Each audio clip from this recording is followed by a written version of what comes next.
ইরানের নজরে রয়েছে ইসরায়েলের সামরিক ঘাঁটিগুলো। নেতানিয়াহুর একটি ভুল পদক্ষেপ বাজিয়ে দিতে পারে যুদ্ধের ঘণ্টা। ইসরায়েলের প্রধানমন্ত্রী বেনিয়ামিন নেতানিয়াহুকে উদ্দেশ্য করে এমন হুমকি দিয়েছে ইরানের সর্বোচ্চ প্রতিরক্ষা বাহিনী আইআরজিসি। ফলে আবারও মুখোমুখি অবস্থানে তেল আবিব ও তেহরান।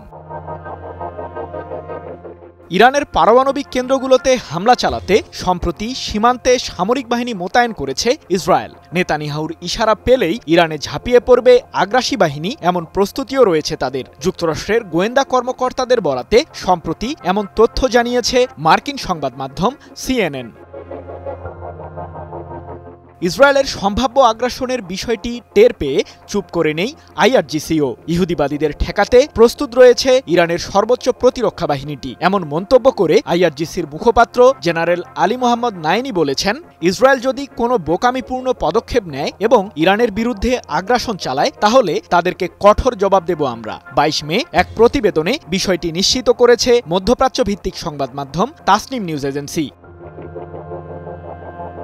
ইরানের ক্রমবর্ধমান শক্তির কথা তুলে ধরে জেনারেল নাইনি বলেন, ইহুদিবাদী সরকার আমাদের নজরেই রয়েছে। আমাদের যোদ্ধারা ইসরায়েলকে পর্যবেক্ষণে রেখেছে।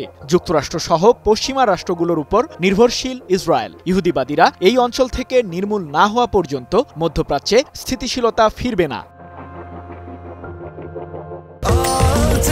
স্বাস্থ্যকর অল টাইম হানিকম, সব সময় অল টাইম হেলদি লাইফ। গত বছর কয়েক দফায় ইসরায়েলের সামরিক আস্তানাগুলোতে ড্রোন ও মিসাইল হামলা চালায় আইআরজিসি। ব্যাপক ক্ষতিগ্রস্ত হয় দেশটির কয়েকটি অবকাঠামো। পাল্টা প্রতিশোধও নেয় ইসরায়েল। এদিকে পারমাণবিক ইস্যুতে যুক্তরাষ্ট্রের সাথে পরোক্ষ আলোচনা চলমান রেখেছে ইরান। হোয়াইট হাউসের সাথে সমঝোতায় না গেলে তেহরান জুড়ে সামরিক অভিযান পরিচালনা করার হুমকিও দিয়েছেন মার্কিন প্রেসিডেন্ট ডোনাল্ড ট্রাম্প, যার কারণে সর্বোচ্চ সতর্কতায় রয়েছে আইআরজিসি। সৃজন মাহমুদ, নিউজ 24।